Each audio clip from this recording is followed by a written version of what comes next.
Hello दोस्तों, स्वागत है आप सबका। जैसा कि आप जानते हैं कि यूपी पीसीएस के मेंस के एग्ज़ाम चल रहे हैं। कल इस कड़ी में जो एग्ज़ाम हुआ था वो हिंदी प्लस एसए का पेपर हुआ था, और इसी के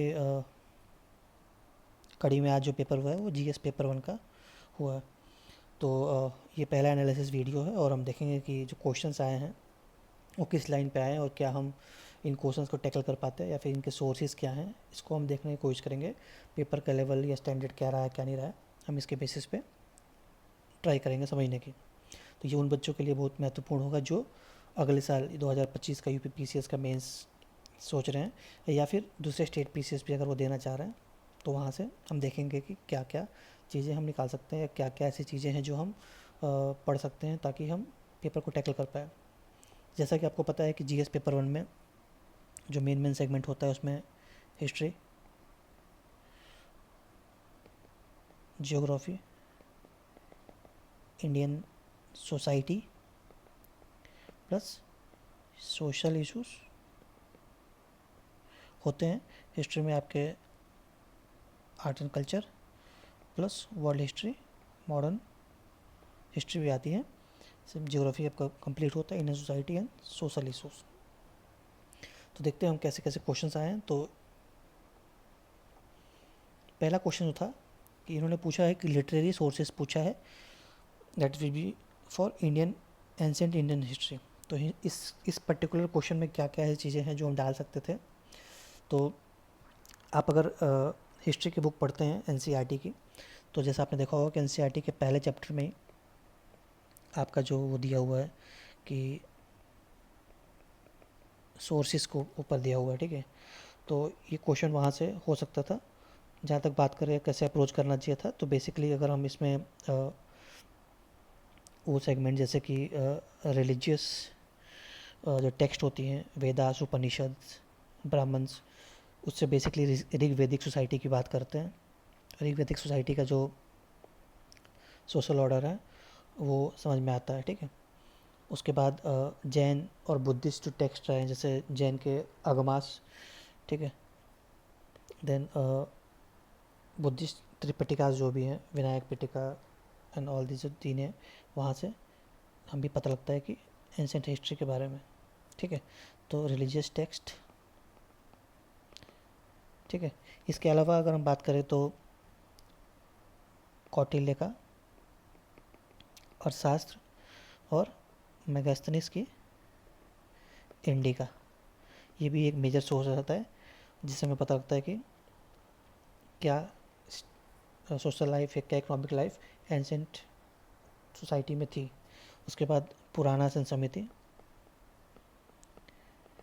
देन हम कभी कभी यूज़ करते हैं यहाँ पे रामायण एंड महाभारत, बट ये एपिक्स हैं इसलिए इसको हिस्टोरिकल टेक्स्ट में काउंट नहीं किया जाता है, क्योंकि ये इसकी हिस्ट्री अभी इस्टेब्लिश नहीं हुई है, बट हम लिख सकते हैं, ठीक है। तो बेसिकली ये क्वेश्चन था हमारा पहला क्वेश्चन। तो देखते हैं सेकंड क्वेश्चन क्या था हमारा। तो जो भी क्वेश्चंस आए हैं जहाँ तक मुझे लगता है कि एक्सपेक्टेड लाइन पे ही आए हैं। अगर हम सारे क्वेश्चन देखेंगे लाइन बाय लाइन, तो सेकंड क्वेश्चन देखिए कि what are the challenges faced by India. तो चैलेंजेस जो थे इंडिया जिस समय फेस कर रहा था इमिडिएटली आफ्टर इंडिपेंडेंस, तो बेसिकली आप जानते हैं जैसे लास्ट टाइम भी क्वेश्चन आया था एक रोल ऑफ आपका वल्लभ भाई पटेल। उसी तरह से मान लीजिए कि ये जो आपका वो है क्वेश्चन है, अगर देखा जाए क्या क्या मेन चैलेंजेस थे, तो जैसे आप जानते हैं कि जो मेजर चैलेंज था पार्टीशन का, दैट इज इंडियन पाकिस्तान के बेस पे हुआ था। देन प्रिंसली स्टेट्स की integration, then economic backwardness, poverty, ठीक है, फूड इनसिक्योरिटी। तो बेसिकली ये चीज़ें थी जो कहीं ना कहीं उस समय मेजर मेजर प्रॉब्लम था। तो हमें इसमें क्या करना था कि जो मेन चैलेंजेस थे पोस्ट इंडिपेंडेंस, उसको पॉइंट बाय पॉइंट डालना था एक ब्रीफ इंट्रो के साथ इंडिपेंडेंस के टाइम का, और हमें बताना है कि कैसे इंडिया ने इन सब चैलेंजेस को टैकल किया। पार्टीशंस को कैसे टैकल किया, प्रिंसेस्टर्स के इंटीग्रेशन को टैकल किया, इकोनॉमिक बैकवर्डनेस के लिए जो प्लानिंग का जो प्रोसेस था उसको इस्तेमाल करके इंडिया ने एक इकोनॉमिक ग्रोथ की राह को पकड़ा, पॉवर्टी के टैकल किया, land reforms and food insecurity, post independence, dams का कंस्ट्रक्शन हो या फिर लैंड लैंड डिस्ट्रीब्यूशन की बात हो जिसके थ्रू लैंडलेस फार्मर्स जो थे, लैंडलेस जो पीजेंट्स थे, उनको हेल्प कर पाए। तो ये हमारा एक क्वेश्चन था जो हम टैकल कर सकते थे। तो बेसिकली जो हमारा ये टॉपिक यहाँ से कवर हो पाता। तो थर्ड क्वेश्चन है, देखोगे अगर नेपोलियन और सन ऑफ रेवोल्यूशन, बहुत ही इम्पॉर्टेंट क्वेश्चन रहा है। यूपीएससी में भी शायद क्वेश्चन पूछा जा चुका है कि नेपोलियन जो था, नेपोलियन बोनापार्टे, वो कैसे रेवोल्यूशन का, जैसे आप जानते हो कि ये फ्रेंच रेवोल्यूशन से कनेक्टेड क्वेश्चन है। इस टॉपिक से 2 क्वेश्चन इस बार आया है। तो कैसे ही हो सकता सन, सन कैसे बोल सकते हैं, तो हमें दिखाना पड़ेगा कि फ्रेंच रेवोल्यूशन में क्या क्या चीज़ें हुई जिसकी वजह से नेपोलियन का जन्म होता है। तो वो आइडियोलॉजी हो लिबर्टी, इक्वलिटी, फ्रेटर्निटी की, या फिर मेरिटोक्रेसी की बात आए जहाँ पे जो पहले से सिस्टम चला आ रहा था उसको ख़त्म किया गया। एरिस्टोक्रेटिक क्लास, एरिस्टोक्रेटिक की जगह पे मेरिटोक्रेसी की बात आ गई। ठीक है, रिफॉर्म्स जो लेके आया नेपोलियन सिविल कोड लेके आए थे। उसके बाद नेपोलियन के जो कॉन्ट्राडिक्शंस जो थे, जैसे जब वो he was a product of a revolution, but ultimately जब उसको पावर मिला तो उसने कैसे कॉन्ट्राडिक्ट किया। तो later he become an emperor, ठीक है, जिसने सप्रेस किया डेमोक्रेटिक आइडियल्स को। तो यहाँ से हम देखेंगे कि ये भी कैसे कैसे चीज़ें नेपोलियन ने अपने लाइफ टाइम पे वॉर्स लड़े, या फिर जो भी उसकी पॉलिसीज़ थी किस तरीके से वो फ्रांस के लिए यूज़फुल थी या फिर ओवरऑल कॉन्ट्राडिक्टरी थी। तो ये क्वेश्चन यहाँ से डील हो पाता। तो सेम अगर हम फोर्थ क्वेश्चन की तरफ जाए तो देखो ये बहुत ही इम्पॉर्टेंट और बहुत ही ट्रेडिशनल टॉपिक है, globalisation and its impact on society.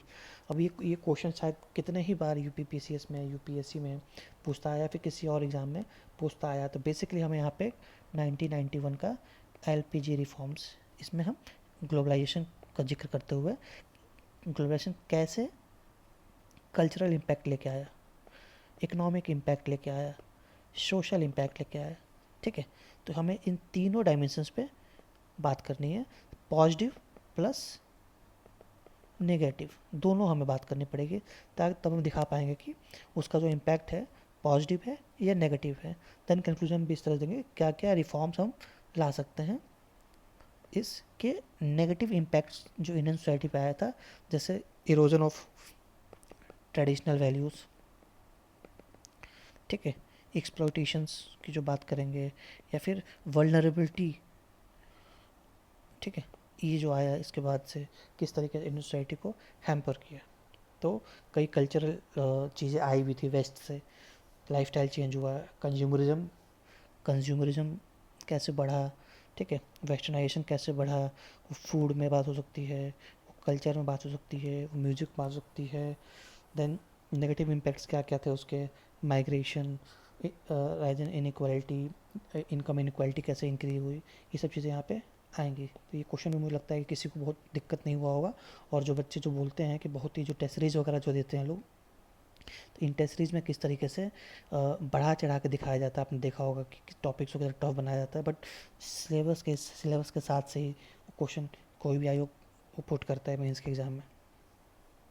Same fifth question जो है, the contribution of women organisation development of India's rural society. देखिए कितना बढ़िया क्वेश्चन है ना। तो रूरल सोसाइटी में कंट्रीब्यूशन ऑफ वुमेन, हम बताइए। अब आपको पता है कि अगर जैसे हमारे माइंड में चीज़ें आ रही हैं तो वहाँ पे 2-3 चीज़ें आराम से आती हैं, एसएचजीज, एनजीओस, ठीक है, पीआरआईज में वुमेंस का रोल क्या है, ठीक है, और कुछ स्कीम्स इसमें दिखा सकते हैं कि जो गवर्नमेंट लेके आई थी, जैसे मनरेगा, बेटी बचाओ बेटी पढ़ाओ जो स्कीम था, इसमें कैसे वुमेंस ने बढ़ चढ़ के हिस्सा लिया। देन स्वच्छ भारत अभियान के तहत वुमेंस का क्या रोल रहा है, और उसके बाद एसएचजीज के तहत जैसे जीविका किस तरीके से इकोनॉमिक डेवलपमेंट या फिर सोशल डेवलपमेंट में किस तरह वुमेंस का रोल रहता है, हम ये चीज़ दिखाएंगे। तो यहाँ से हमारा क्वेश्चन ये टैकल हो सकता है। तो देखा जाए नेक्स्ट क्वेश्चन क्या रहा है इस, ठीक है। उसके बाद देखिए what are the main characteristic of Indian culture. अब देखिए मेन कैरेक्टरिस्टिक इंडियन कल्चर, अब इस टॉपिक पे भी 2 क्वेश्चन आया है। देखिए अगर आप, तो एक तो आपका इंडियन कल्चर पे हो गया, और आगे अगर हम बढ़ते हैं तो आपने अगर ध्यान से पढ़ा होगा कुछ टॉपिक्स को ना, तो आप एक ही टॉपिक पे दो दो क्वेश्चन देख के आप क्वेश्चन कर सकते हैं। सेम हम यहाँ क्या बात कर रहे थे, यूनिक, हम यहाँ पे बात कर रहे थे इंडियन कल्चर के बारे में, और देखिए यहाँ पे आ गया Indian society for uniqueness and cultural diversity. ये दोनों टॉपिक कहीं ना कहीं सेम ही टॉपिक से निकल के आ रहा है, और जिसने भी ये टॉपिक अच्छे से किया होगा, इसलिए मैं बोलता हूँ कि Indian society plus social issues, ये ऐसे टॉपिक हैं जो आपको बहुत इजीली मार्क्स दे सकते हैं, और इसमें जनरल कंटेंट ना लिख के थोड़ा सा स्पेसिफिक कंटेंट लिखना होता है विथ एग्जांपल्स एंड डाटाज, तो आपको मार्क्स इजीली मिल जाते हैं इसमें, और ये टॉपिक्स डेसिफर करने में बहुत दिक्कत नहीं आती है। तो हम कोशिश करते हैं, देखते हैं कि इसका अप्रोच क्या हो सकता था। तो बेसिकली इंडियन जो सोसाइटी है, इंडियन कल्चर है, उसके बेसिक कैरेक्टरिस्टिक क्या क्या है, तो आप भी जानते हो, unity in diversity, unity in diversity, unity in diversity, spirituality, tolerance, ठीक है, एंड सिंक्रेटिज्म, जहाँ पे Hindu, Muslims, Jain, Buddhist, Sikhism सब साथ में रहते हैं, ठीक है। फैमिली वैल्यूज़ सबसे मोस्ट इम्पॉर्टेंट थिंग है इंडियन कल्चर का, family values, joint family system, ठीक है। एल्डर्स को कैसे हमारे यहाँ इंपॉर्टेंस दिया गया है, ठीक है। तो बेसिकली जो हमारा जो प्लूरलिस्टिक प्लूरलिस्टिक सोसाइटी रही है, उस पर धर्म क्या कॉन्सेप्ट है, ठीक है, इसमें कंटिन्यूटी कैसे मेंटेन करते हैं हम लोग, ये बेसिकली ये सब कैरेक्टरिस्टिक्स है जो कहीं ना कहीं इस क्वेश्चन को लिखने में हेल्प करती है। तो ये कुछ कीवर्ड्स हैं जो हमें देखने चाहिए थे इस एग्ज़ाम को, इस आंसर को लिखते समय। सेम देखिए 7th क्वेश्चन, इतना बढ़िया क्वेश्चन आया है कि use of oceans for human being. अब बताइए, ओशंस के यूज़ पे क्वेश्चन आ गया है, तो आप भी जानते हैं कि किस तरह से इकोनॉमिक ज़्यादातर फोकस रहेगा, तो ओशन का क्या वैल्यू रहता है, देन आपका इकोसिस्टम में कैसे रोल प्ले करता है, लाइवलीहुड में कैसे रोल प्ले करता है, ठीक है। उसके बाद ट्रांसपोर्टेशन में, ठीक है, फूड, ठीक है, इसमें रिसोर्सेज क्या क्या मिलते हैं हमें वहाँ से। उसके बाद क्लाइमेट, ठीक है, it is a CO2 absorbent, किस तरीके से CO2 को अब्जॉर्ब करता है, ठीक है। तो जितने भी क्लाइमेट रेगुलेट करने में जो हेल्प करता है ये, हम मेंस करेंगे। तो ये दो डायमेंशन है, जैसे कि ecological, economic, livelihood, transport and food, ये डायमेंशन अगर हम डालते हैं तो ये क्वेश्चन हमारा हो पाएगा। तो कायदे देखा जाए तो जो सीरियस बच्चा है, जो जो मेंस की तैयारी कर रहा था, उसको ये आंसर लिखने में वो दिक्कत नहीं आएगा। देन आ गया आपका क्वेश्चन नंबर 8। क्वेश्चन नंबर 8 देखेंगे तो देखिए बहुत ही सिंपल दिखने वाला क्वेश्चन है, बट ट्रिकी क्वेश्चन है। यहाँ पे हमें क्लाइमेट, सॉइल और वेजिटेशन की बीच में इंटर रिलेशनशिप दिखाना है। तो कैसे क्लाइमेट, सॉइल और वेजिटेशन एक दूसरे को इम्पैक्ट करते हैं, देखा जाए अगर इसका क्या अप्रोच होता है। तो क्लाइमेट कैसे सॉइल फॉर्मेशन में हेल्प करता है, टेम्परेचर को कैसे मेंटेन करता है। उसके बाद ह्यूमस कैसे मेंटेन करता है, इरोजन को लिए कैसे जिम्मेदार होता है, ठीक है। तो बेसिकली ये हो गया, ठीक है। देन सॉइल कैसे वेजिटेशन को इम्पैक्ट करता है, कि किस टाइप ऑफ सॉइल में क्या वेजिटेशन होगा, फर्टाइल सॉइल, एलुवियम सॉइल जो होती है कैसे एलुवियम सॉइल जो कैसे होती है क्रॉप्स के लिए हेल्पफुल होती है, ठीक है। तो हमारे पास ये एक चीज़ रहेगा कि सॉइल क्या रोल होता है वेजिटेशन में। देन वेजिटेशन जो होता है कैसे मॉडिफाई करता है, वेजिटेशन ये इंपॉर्टेंट है, कैसे मॉडिफाई करता है सॉइल को। उसके बाद कैसे मॉडिफाई करता है क्लाइमेट को। जैसे हमें पता है कि किस तरीके से फॉरेस्ट होते हैं, किस तरीके से क्लाइमेट को प्रिजर्व करते हैं, या फिर कैसे प्रिवेंट सॉइल इरोजन कैसे प्रिवेंट करते हैं, ठीक है, सॉइल इरोजन कैसे करते हैं। उसके बाद मॉइस्चर को कैसे मेंटेन करते हैं। तो आप देखेंगे कि इन तीनों के बीच का जो इंटर रिलेशनशिप है, क्लाइमेट सॉइल को कैसे, क्लाइमेट वेजिटेशन कैसे, सॉइल क्लाइमेट को कैसे, सॉइल वेजिटेशन कैसे, वेजिटेशन सॉइल कैसे। तो हमें एक बीच का इंटर रिलेशनशिप को मेंटेन करना दिखाना पड़ेगा इस क्वेश्चन में हमें। तो ये क्वेश्चन सिंपल दिख रहा है, बट यहाँ पे आपको थोड़ा सा एनालिटिकल, थोड़ा सा इंटर रिलेशनशिप आपको करके दिखाना पड़ेगा। आप चाहो तो डायग्राम्स का यूज़ कर सकते हैं इसमें, ठीक है। सेम आ गया, देखिए एक और क्वेश्चन, बहुत अच्छा क्वेश्चन आया है। अगर इसको आप कर पाते तो कम से कम आप 2 क्वेश्चन कर पाते, एक शॉर्ट में और एक लॉन्ग में। जैसे स्मार्ट सिटी। अब स्मार्ट सिटी में अब बेसिकली देखो स्मार्ट सिटी होता क्या है, बहुत लोगों का कॉन्सेप्ट हिला होता है। सेम देखोगे क्वेश्चन नंबर 9 अगर स्मार्ट सिटी है तो अब लास्ट में चले जाओ, क्वेश्चन नंबर 17 जो है ये आपका है स्मार्ट विलेज के ऊपर। तो देखिए स्मार्ट सिटी स्मार्ट विलेज, तो यहाँ पे जो स्मार्ट का मतलब है, ठीक है, स्मार्ट होता क्या है, ठीक है, पहली बात ये है कि स्मार्ट क्या होता है। तो बेसिकली जो स्मार्ट सिटी कॉन्सेप्ट आया 2014 में जब हमारे एनडीए गवर्नमेंट बनी, इन्होंने स्मार्ट सिटी का एक कॉन्सेप्ट दिया था जिसमें बेसिकली जो मेन फीचर था, ठीक है, e governance, use of I cities, e governance, ठीक है, इंटेलिजेंट ट्रैफिक ट्रांसपोर्ट, ठीक है, intelligent traffic and transport system, solid waste management. जो ट्रेडिशनल जो सिटीज़ है, ठीक है, उसमें जो प्रॉब्लम है उस प्रॉब्लम को सॉल्व करने के लिए आईसीटी का इस्तेमाल किया जा रहा था। E governance, in traffic system, solid waste management.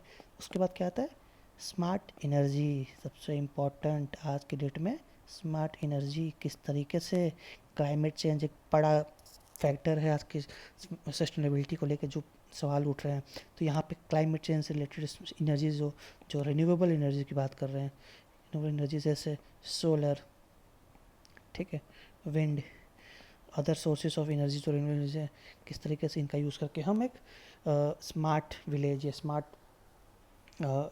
City की बात कर रहे हैं।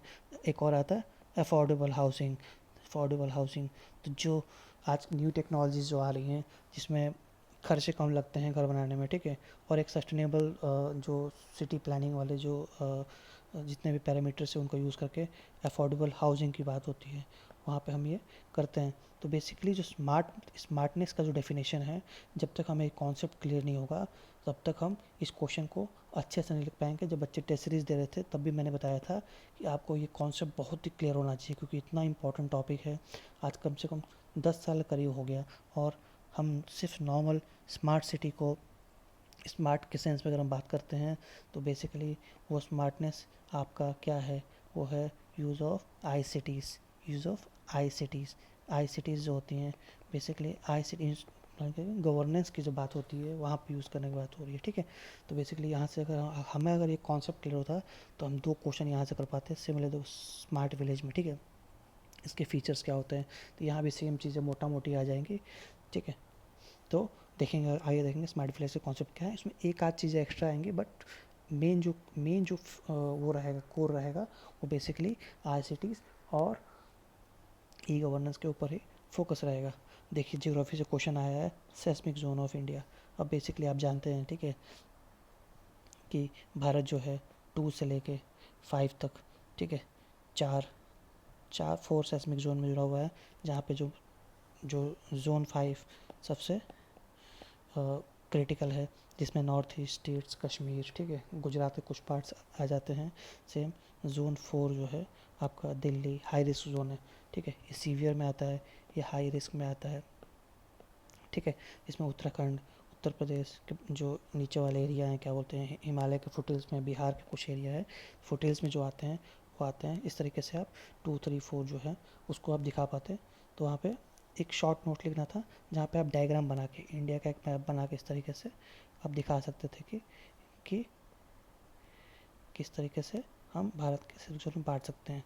तो जोन 5 का मान लो ये वाला एरिया दिखा दिया आपने, जोन 5, देन जोन 4, ठीक है, देन कम्स ये जोन 2, ये जो मोस्ट स्टेबल पार्ट है, देन कम तो जोन 3 वाला एरिया हो गया। इस तरीके से आप दिखा सकते थे कि 2 कौन सा है, 3 कौन सा है, तो इससे आपको 2 नंबर एक्स्ट्रा मिलता है यहाँ पे, ठीक है। तो इस क्वेश्चन में मैप बनाना बहुत ज़रूरी था।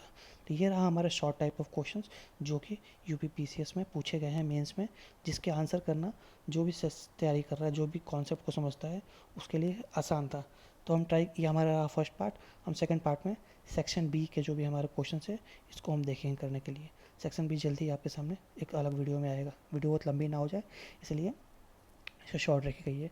तो आपका काम है, अगर आप यूपीपीसीएस के स्टूडेंट हैं या किसी और स्टेट के दे रहे हैं, तो आप इन पे लिख के, आंसर्स लिख के आप मुझे इन नंबर पे भेज सकते हैं।